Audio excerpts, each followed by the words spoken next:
Halo, selamat pagi dengan saya Syarif. Selamat datang di podcast Ngobrol Santai Tapi Happy. Nah, hari ini kita bahas topik yang lagi hangat banget nih, yang ada di masyarakat dan dekat banget nih sama kehidupan kita sehari-hari, yaitu pinjaman online. Caranya gimana? Caranya gampang, tapi kadang berujung petaka nih buat kita semua.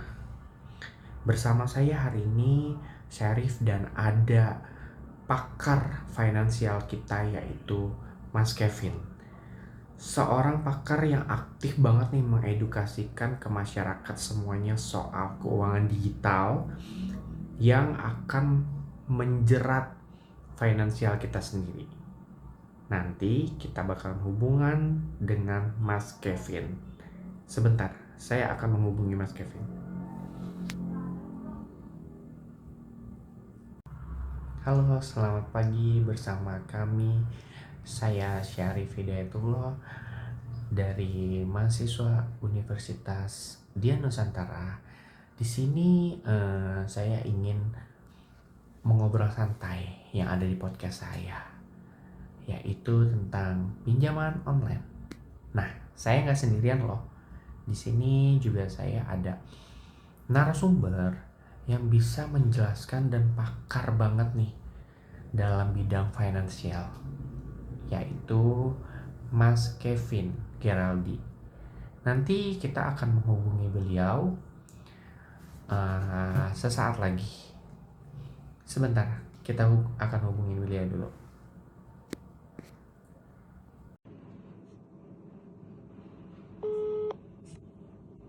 Halo, selamat pagi. Pagi dengan Mas Kevin. Ya, betul saya sendiri, Mas Arif. Iya, senang banget nih ya Pak, Mas Kevin bisa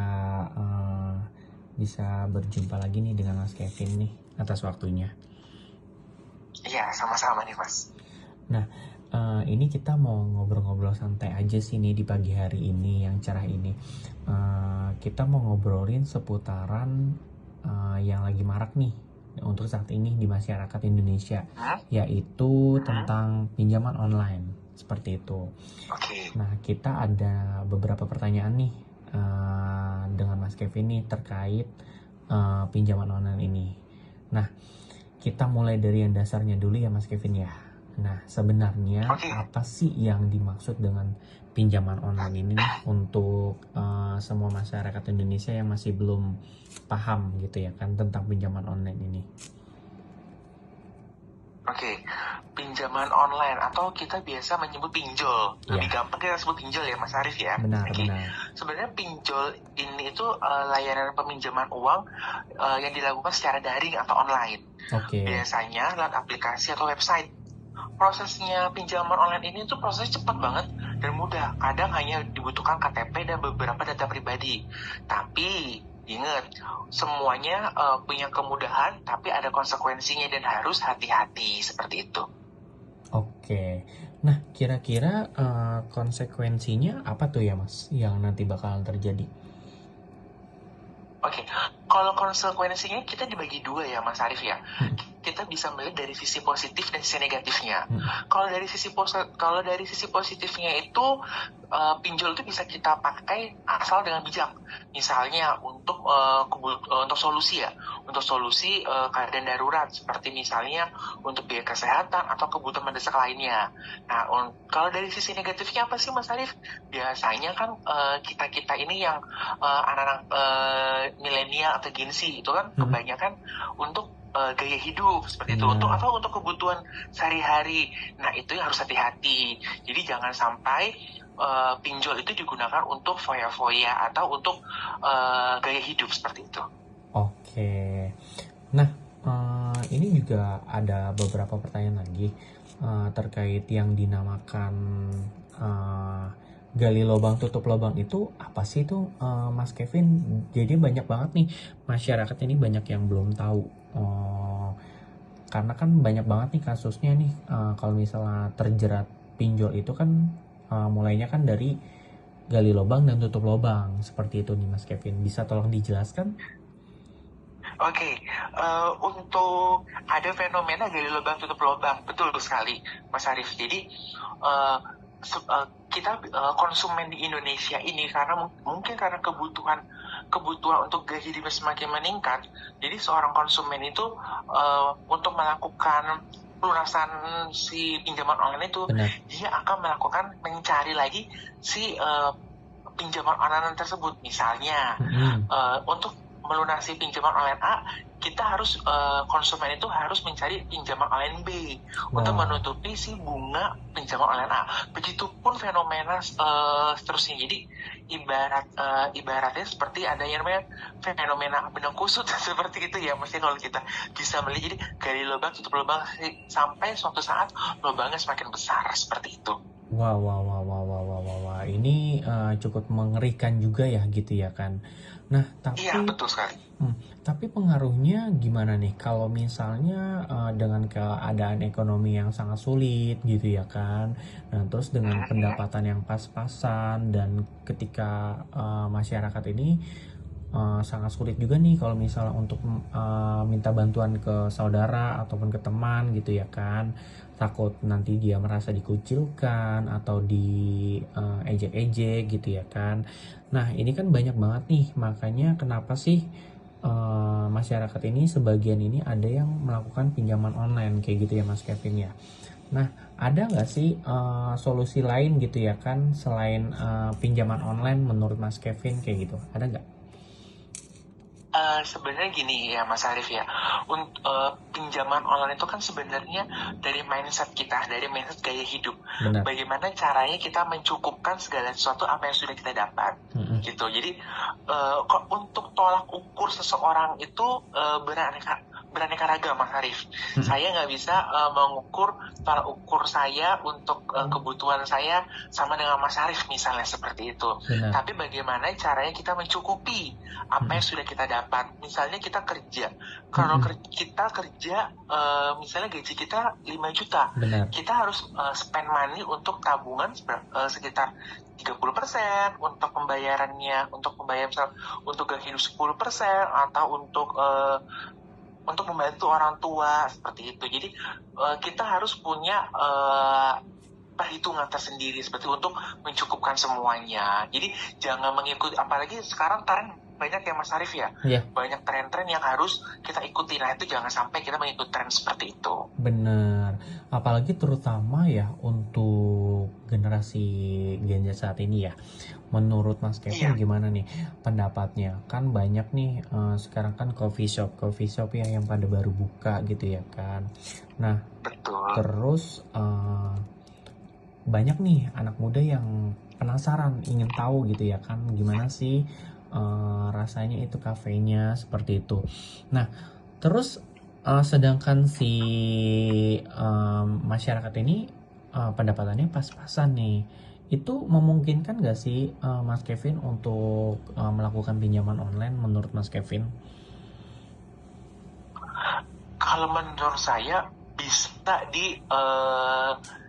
bisa dimanfaatkan dengan sebaik mungkin. Misalnya kalau memang mau butuh untuk coffee shop, misalnya jalan-jalan atau hangout sama teman-teman, itu lebih baik jangan pakai pinjol. Mungkin pinjaman online bisa digunakan dialokasikan ke kebutuhan lain. Oke. Saya bisa kasih contoh seperti ini. Misalnya saya kasih contoh seperti ini. Benar. Kita nggak mungkin dong kita kalau dalam coffee shop itu kita ngabisin sampai ratusan ribu. Benar. Mungkin menurut saya 100.000 udah cukup maksimal untuk kita bisa hangout untuk coffee shop gitu kan. Ya alangkah lebih baiknya kita spend money kita 100.000 untuk kita ke coffee shop, mungkin terus kita ada alokasikan pinjaman online misalnya untuk kebutuhan kita mendesak gitu, pakai pinjaman online tapi dengan kapasitas yang bisa kita bayar, kita mampu. Jadi jangan dilebihkan seperti itu.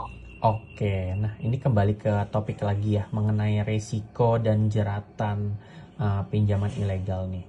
Nah, yang sering jadi masalah, banyak orang terjebak, bahkan ada yang diteror nih. Ini biasanya dari pinjol ilegal atau bukan sih nih menurut Mas Kevin? Karena kan banyak banget nih yang tiba-tiba diteror, terus tiba-tiba juga diterornya lewat telepon ataupun yang di jalan-jalan seperti itu tuh Mas Kevin. Menurut Mas Kevin itu dari mana? Oke, kalau menurut saya itu kemungkinan ada dua ya Mas Arif ya. Hmm. Ada yang mungkin dari ilegal maupun yang legal. Benar. Karena kedua-duanya pun pasti akan melakukan penagihan seperti itu. Cuman kita harus antisipasi. Antisipasinya itu antisipasi adalah kalau kita melakukan pinjaman online, kita harus lihat dulu nih yang ilegal maupun tidak ilegal. Kan sekarang udah banyak tuh Mas, bisa diakses internet, bisa diakses oleh semua orang kan. Kita lihat saja nama pinjaman online tersebut sudah terdaftar belum ya di OJK, atau kita lihat juga untuk prosesnya, kita lihat reviewnya seperti apa untuk pinjaman online tersebut. Jadi kita harus patut curiga dan tidak mudah percaya pada semua iklan-iklan yang memudahkan pinjaman online seperti itu. Oke, bagus banget nih jawabannya. Nah, ada lagi nih pertanyaannya, cara mengenali dan menghindari pinjaman ilegal itu bisa taunya itu seperti apa sih Mas Kevin? Ada nggak perbedaannya kira-kira menurut Mas Kevin?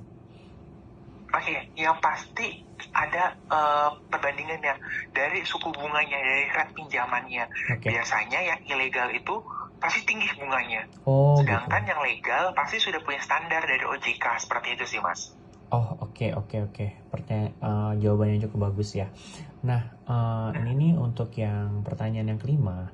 Nah, mau tanya nih untuk Mas Kevin, gimana menurut Mas Kevin dampaknya bagi masyarakat muda yang ingin mencari pekerjaan nih, tapi dia punya tunggakan pinjaman online?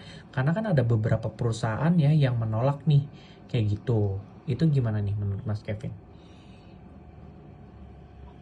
Oke, yang paling mudah itu sebenarnya adalah kita harus mengenali dulu, mengenali cash flow keuangan kita sendiri. Jadi konsumen itu juga harus meningkatkan literasi keuangannya. Jadi jangan sampai lebih besar pasak daripada tiang, seperti itu. Terus yang kedua, untuk misalnya untuk perusahaan ya, untuk perusahaan yang melakukan proses BI checking seperti itu, karena tadi disinggung banyak yang ditolak ya karena BI checking yang tidak baik ya. Benar. Oke, langkah yang paling mudah adalah ketika konsumen interview di perusahaan tersebut, lebih baik konsumen itu berkata jujur dulu. Jadi kita lihat proses dari recruiter seperti apa. Kalau recruiter memberikan akses dan kemudahan, seperti ada beberapa contoh, ada beberapa perusahaan yang memberikan kemudahan. Oke, boleh masuk tapi dengan surat pernyataan. Itu menurut saya juga memudahkan konsumen ya Mas ya. Memudahkan konsumen untuk bisa bekerja. Asal ada perjanjian untuk supaya si konsumen tersebut bertanggung jawab terhadap pinjamannya. Oke, baik. Nah, ini juga untuk yang terakhir nih, pertanyaan yang terakhir sepertinya nih, Mas Kevin ya. Nah, ini apa sih langkahnya yang paling penting agar masyarakat nggak mudah terjebak nih? Langkahnya, kira-kira ada nggak nih Mas Kevin? Ya, betul Mas. Jadi langkahnya yang pertama itu kita harus belajar dulu nih, mengatur keuangan kita dan punya dana darurat yang tadi saya sempat singgung. Benar. Jadi selain itu, pemerintah dan OJK juga perlu terus memberantas pinjol ilegal dan membuka akses pinjaman yang sehat dan bertanggung jawab, seperti itu. Oke. Nah, bagus banget nih untuk jawabannya ya Mas Kevin ya. Nah, setelah kita berbincang-bincang dengan Mas Kevin, banyak banget nih pelajaran-pelajaran yang bakal kita dapat dari pembicaraan dan obrolan tadi, terutama tentang pinjaman online yang bakal menjerat kita sendiri, seperti itu.